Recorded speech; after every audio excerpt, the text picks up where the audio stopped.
Good evening. Karimganj TV নিউজের পক্ষ থেকে আপনাদের সবাইকে স্বাগত। বাংলাদেশের সহিংসতার তীব্র নিন্দা জানিয়েছে অভিনেতা আদিল হোসেন। এই হামলা অগ্রহণযোগ্য। সংখ্যালঘুদের উপর হামলার ঘটনার দুঃখ প্রকাশ করেছেন অভিনেতা। সোশ্যাল মিডিয়ায় যে হামলার খবর পাওয়া গেছে তা খুবই দুঃখজনক।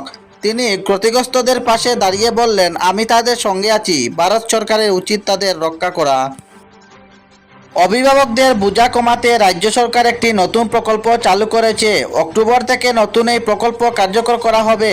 স্কিমটি এইচএস প্রথম বর্ষ, স্নাতক প্রথম বর্ষ, স্নাতকোত্তর প্রথম বর্ষ এবং বিএড প্রথম বর্ষের ছাত্রদের জন্য উপলব্ধ হবে।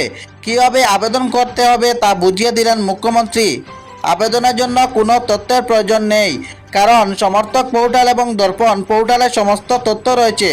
মুখ্যমন্ত্রী 4টি রং 4টি ফর্ম দিয়ে ব্যাখ্যা করলেন। ফর্মটি পূরণ করুন এবং পিতামাতার স্বাক্ষর সহ জমা দিন। আবেদনপত্র 30 আগস্টের মধ্যে পূরণ করতে হবে। সমস্ত ছাত্রদের তাদের অ্যাকাউন্টের কেওয়াইসি করা চালিয়ে যাওয়ার জন্য অনুরোধ করা হচ্ছে। মিলিয়ন ময়না স্কিমের প্রথম কিস্তি 10 অক্টোবরে পাওয়া যাবে।